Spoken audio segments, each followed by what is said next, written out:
ছাত্ৰীসকল আশা কৰোঁ তোমালোক সকলোৱে ভালে আছা আৰু নিয়মীয়াকৈ পঢ়া শুনা কৰি আছা নহয়নে বাৰু আহাচোন আজি আমি পঞ্চম শ্ৰেণীৰ গণিত পাঠ্যপুথিৰ পাঠ নং 6 হৰণ পাত্ৰীৰ বিষয়ে আলোচনা কৰোঁ আজিৰ খণ্ডটোত আমি আলোচনা কৰিম সমানে ভাগ কৰি হৰণ কৰা বিয়োগৰ সহায়ত হৰণ কৰা পূৰণৰ সহায়ত হৰণ কৰা আৰু ডাঙৰ সংখ্যাৰ হৰণ কিদৰে কৰা হয় তাক আমি আলোচনা কৰিম আহাচোন প্ৰথমে আমি এটা কাৰ্যকলাপৰ জৰিয়তে আগবাঢ়োচোন ইয়াত চোৱা কাৰ্যকলাপ এটি দিয়া আছে চোৱা ইয়াত কৈছে 8ডাল পেন্সিল দুডালকৈ ভগালে কিমানজন ছাত্ৰক দিব পৰা যাব ভগাই চাওঁ আহা 8ডাল পেন্সিল আছে আৰু আমি কেইডালকৈ ভাগ কৰিব লাগে দুডালকৈ ভাগ কৰিব লাগে দুডালকৈ ভাগ কৰিলে আমি কেইজন ছাত্ৰক দিব পাৰিম ইয়াত চোৱা তোমালোকক 8ডাল পেন্সিল দিয়া আছিল সেই 8ডাল পেন্সিলৰ প্ৰথমে আমি কি কৰিলো দুটাক এজন ছাত্ৰক আমি দুডাল পেন্সিল এজন ছাত্ৰক আমি দি দিলো প্ৰথমজন ছাত্ৰক দুডাল পেন্সিল দিলো অৰ্থাৎ 8 বিয়োগ 2 সমান 6 8ৰ পৰা 2 গলে কিমান 6 গতিকে 2 এবাৰ বাদ দিলো 2 আমি কেইবাৰ বাদ দিলো এবাৰ বাদ দিলো তাৰ পিছত আমাৰ হাতত কেইটা থাকিল 6ডাল পেন্সিল থাকিল গতিকে সেই 6ডাল পেন্সিলৰ পৰা আমি আন এজন ছাত্ৰক আকৌ আমি কেইডাল পেন্সিল দিম দুডাল দিম এইদৰে আমি বক্স বনাই দিছো দেখিছা দুডাল পেন্সিল আকৌ আমি এজন ছাত্ৰক দি দিলো অৰ্থাৎ দ্বিতীয়জন ছাত্ৰক দুডাল পেন্সিল দিলো অৰ্থাৎ কি হ'ব 6 বিয়োগ 2 সমান 4 অৰ্থাৎ 6 পৰা 2 গলে কিমান 4 থাকিলে অৰ্থাৎ আমি 2 দুবাৰ বাদ দিলো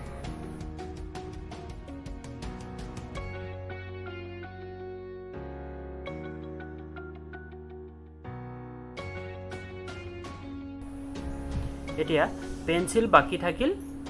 কেইডাল 4ডাল পেন্সিল কেইডাল বাকি থাকিল 4ডাল সেই 4ডালৰ পৰা আকৌ আমি দুডাল পেন্সিল আন এজন ছাত্ৰক দি দিলো ইয়াত চোৱা এই দুডাল আমি আন এজন ছাত্ৰক দি দিলো গতিকে তৃতীয়জন ছাত্ৰক দুডাল পেন্সিল দিলো অৰ্থাৎ 4 বিয়োগ 2 সমান 2 4 পৰা 2 গলে 2 অৰ্থাৎ 2 আমি কেইবাৰ বাদ দিলো 2 তিনিবাৰ বাদ দিলো এতিয়া আমাৰ হাতত পেন্সিল কেইডাল বাকি থাকিল দুডাল থাকিল গতিকে সেই দুইডাল পেন্সিল আমি আন এজন ছাত্ৰক দি দিম অৰ্থাৎ আমি এতিয়া কেইজন ছাত্ৰক দিয়া হল চতুৰ্থজন আমি চতুৰ্থজন ছাত্ৰক দুডাল পেন্সিল দিলো অৰ্থাৎ 2 বিয়োগ 2 সমান 0 2 ৰ পৰা 2 গলে 0 গতিকে 2 কেইবাৰ বাদ দিলো 4বাৰ 2 4বাৰ বাদ দিলো তোমালোকে বুজিব পাৰিছা নিশ্চয় নহয়নে বাৰু চোৱাচোন এনেকৈ আমি দুটাকে কি কৰিছো দুটা প্ৰথমতে ভাগ কৰিছো তাৰ পিছত আন দুটা ভাগ কৰিছো তাৰ পিছত আন দুটাক ভাগ কৰিছো আৰু এনেকৈ 4টা ভাগ আমি দুটাকে কৰিলো গতিকে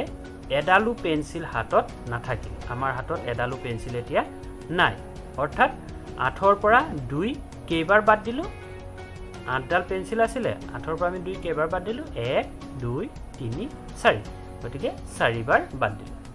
গতিকে আমি তলত লিখি দিম যে 4বাৰ বাদ দিলো 2 কেইবাৰ বাদ দিলো 4 অৰ্থাৎ 8ডাল পেন্সিল আমি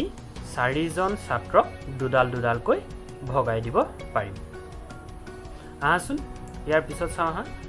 মনত ৰাখিবলগীয়া কথা তোমালোকে মনত ৰাখিবলগীয়া কেইটামান কথা আছে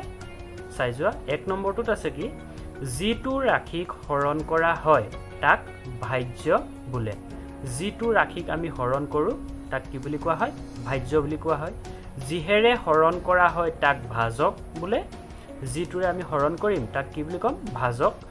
যিটো হৰণ ফল পোৱা যায় তাক ভাগফল বোলে তাৰ পিছৰটো 4 নম্বৰটো হৰণৰ পিছত ৰৈ যোৱাখিনিকে ভাগশেষ বোলে হৰণ কৰাৰ পিছত যেটো বাকি থাকি যাব তাক আমি কি বুলি কম ভাগশেষ এইবাৰ বিয়োগৰ সহায়ত আৰু সমানে ভাগ কৰি ভাগফল আৰু ভাগশেষ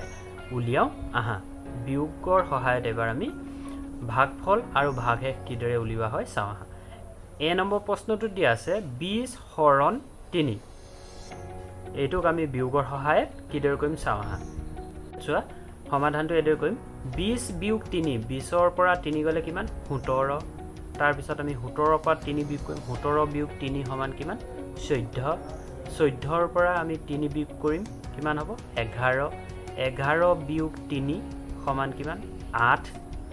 তাৰ পিছত 8ৰ পৰা 3 বিয়োগ কৰিম 8 বিয়োগ 3 সমান কিমান 5 তাৰ পিছত 5 বিয়োগ 3 সমান কিমান 2 ইয়াত আমি কেইবাৰ পালো চোৱা এবাৰ দুবাৰ তিনিবাৰ চাৰিবাৰ পাঁচবাৰ ছবাৰ অৰ্থাৎ আমি 3 কেইবাৰ বিয়োগ কৰিলো ছবাৰ 3 ছবাৰ বাদ দিলো নহয়নে বাৰু চোৱাচোন যেহেতু 3 ছবাৰ বিয়োগ কৰিছো গতিকে ভাগফল কিমান হ'ব 6 ছবাৰ কৰিছো গতিকে 6 আৰু বাকি কিমান থাকি গৈছে 2 বাকি থাকিছে গতিকে ভাগশেষ কি হ'ব 2 অৰ্থাৎ ভাগফল সমান 6 আৰু ভাগশেষ সমান 2 এইবাৰ সেই একে প্ৰশ্নটি 20 হৰণ 3 তাক আমি কি কৰিম বিয়োগৰ সহায়ত নহয় এবাৰ সমানে ভাগ কৰি আমি চাওঁ আহা ইয়াত চোৱাচোন 20টা কমলা টেঙা দিয়া আছে এই 20টা কমলা টেঙাক আমি কি কৰিম সমান সমানকে ভাগ কৰিম ইয়াত চোৱা প্ৰথমে আমি 3টাক ভাগ কৰিলো তাৰ পিছৰ 3টাক আমি এটা ভাগ কৰিলো আকৌ 3টা ভাগ কৰিলো আকৌ 3টা এইদৰে আমি ছবাৰ 3টা ভাগ কৰিলো তাৰ পিছত তলত কি হ'ল দুটা থাকি গৈছে গতিকে হি ভাগ নহয় হি দুটাই থাকিব অৰ্থাৎ আমি কেইবাৰ ভাগ কৰিলো ছবাৰ গতিকে ভাগফল কিমান হ'ব 6 হ'ব আৰু ভাগশেষ কিমান হ'ব 2 বাকি থাকিল গতিকে ভাগশেষ সমান 2 আহাচোন এইবাৰ পূৰণৰ সহায়ত ভাগফল আৰু ভাগশেষ উলিয়াও আহা এ নম্বৰ প্ৰশ্নটো চোৱা 23 হৰণ 5 23ক আমি 5ৰে হৰণ কৰিব লাগে কিহৰ সহায় পূৰণৰ সহায়ত আমি কৰিম চোৱা এইদৰে আমি প্ৰথমতে পাতি লম যেহেতু আমি 5ৰে হৰণ কৰিম 5টো বাহিৰত লিখিম আৰু 23ক হৰণ কৰিম গতিকে 23টো ভিতৰত থাকিব এইদৰে আমি আস্তা নিলম তাৰ পিছত আমি পূৰণৰ ঘৰটো এইদৰে আমি চাওঁ আহাচোন 5 এগুণ 5 5 দুগুণ 10 5 3 গুণ 15 5 4 গুণ 20 5 5 গুণ 25 এতিয়া আমাক আছে হৰণ কৰিবলৈ 23 হয়নে আমি পালো কিমান 5 4 গুণ কিমান 20 পাইছো আৰু 5 5 গুণ কিমান পাইছো 25 যেহেতু বাঢ়ি গৈছে গতিকে আমি কি দিব লাগিব তাৰ আগৰটো দিব লাগিব অৰ্থাৎ 5 4 গুণ 20 এইদৰে আমি লিখি যাম 5 ওপৰত আমি 4 দিম 5 4 গুণ 20 তলত আমি 20 বহাই দিলো তাৰ পিছত 3ৰ পৰা 0 আমি বিয়োগ কৰি দিম 3ৰ পৰা 0 গলে কিমান 3 থাকিব এইখিনতে তোমালোকে এটা কথা মনত পেলোৱা আমি দিছিলো মনত ৰাখিবলগীয়া কথা কেইখাৰমান আছিলে তাত কি আছিলে এক নম্বৰটো আছিলে যিটোৰ ৰাশিক হৰণ কৰা হয় তাক ভাজ্য বোলে অৰ্থাৎ ইয়াত ভাজ্যটো কিমান হ'ব 23 নহয়নে বাৰু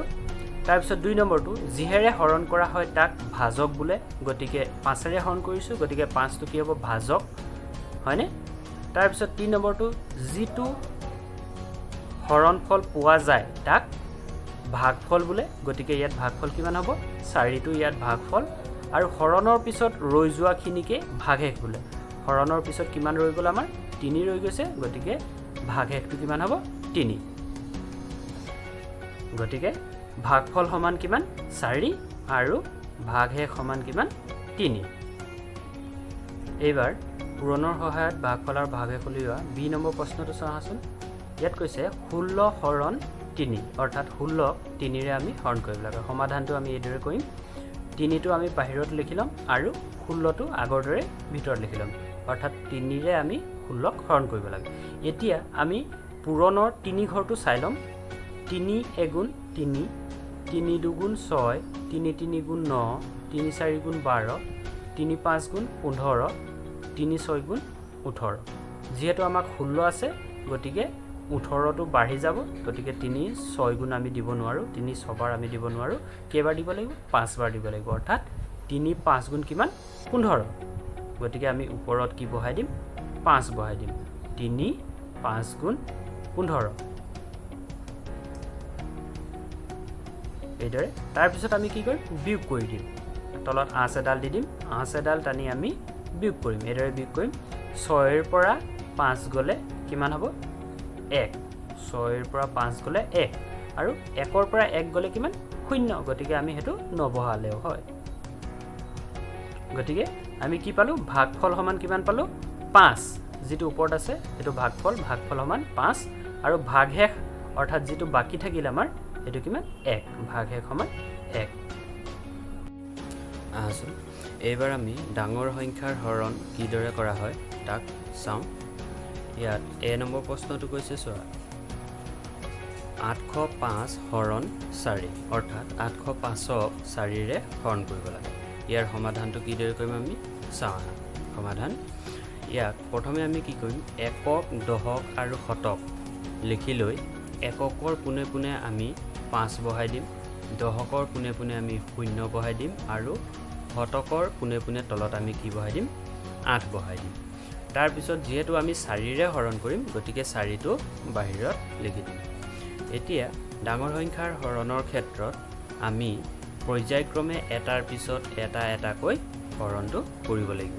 এতিয়া প্ৰথম পৰ্যায়টো ধাপ 1 এটো চাওঁ আহাচোন ইয়াত চোৱা 805ৰ শতকৰ স্থানত 8 আছে অৰ্থাৎ 8টা শতক আছে 4 জনক 8টা শতক সমানে সমানে দুটাকৈ শতক দিব পৰা যাব হেয়ে 4 পূৰণ 2 4 দুগুণ কিমান 8 গতিকে শতকৰ স্থানত আমি কি বহাম 2 বহাম 4 দুগুণ ওপৰত 2 বহাই দিলো 4 দুগুণ 8 8ৰ পুনে পুনে আমি 8 বহাই দিলো তাৰ পিছত বিয়োগ কৰি দিম আমি 8ৰ পৰা 8 গলে যেহেতু 0ই হ'ব গতিকে 0টো আমি নবহালেও হয় ইয়াৰ পিছত আমি ধাপ 2 টো চাওঁ আহাচোন ধাপ 2 টোৰ কাৰণে আমি প্ৰথমে দশকৰ স্থানত ধাপ 2 টো চাওঁ আহাচোন ইয়াৰ পাছৰ স্থানটোত 0টা দশক আছে অৰ্থাৎ শতকৰ পিছৰ স্থানটোত 0টা দশক আছে অৰ্থাৎ 4 জনক ভগাবলৈ একোৱেই নাই সেইবাবে দশকৰ ঘৰত 0 বহিব গতিকে 4 0 গুণ কিমান 0 গতিকে আমি তলটো 0টো নমাই লৈ তাৰ পুনে পুনে আমি 0 বহাই দিম 0ৰ পৰা 0 গলে 0ই হ'ব গতিকে হেতু আমি নিলিখিলো হয় তাৰ পিছত ধাপ 3 টো চাওঁ ধাপ 3 টোত চোৱা এককৰ ঘৰত 5 আছে এতিয়া এককৰ ঘৰৰ সংখ্যাটো কিমান আছে 5 আছে 4 জনক এবাৰ দিব পৰা যাব 4 জনক কেইবাৰ দিব পৰা যাব এবাৰ দিব পৰা যাব হেয়ে ভাগফলৰ ঘৰত 1 বহিব আৰু 1 বাকি থাকি যাব আমি ভাগফলৰ ঘৰত কি বহাই দিম 1 বহাই দিম মান অৰ্থাৎ 4 1 গুণ 4 5ৰ পুনে পুনে আমি তলত কি বহাই দিম 4 বহাই দিম এতিয়া আমি বিয়োগ কৰি দিম 5ৰ পৰা 4 গলে কিমান 1 অৰ্থাৎ ইয়াত ভাগফলটো আমি কোনটো পালো 201 এই ওপৰত যেটো আমি পালো 201 হেতু হল ভাগফল আৰু বাকি যেটো থাকিলে 1 হেতু হল কি ভাগশেষ গতিকে ভাগফল সমান 201 আৰু ভাগশেষ সমান 1 আজিৰ খণ্ডটোত আমি আলোচনা কৰিলো সমানে ভাগ কৰি কিদৰে হৰণ কৰা হয় বিয়োগৰ সহায়ত কিদৰে হৰণ কৰা হয় পূৰণৰ সহায়ত কিদৰে হৰণ কৰা হয় আৰু ডাঙৰ সংখ্যাৰ হৰণ কিদৰে কৰা হয় ইত্যাদিৰ বিষয়ে আমি শিকিলো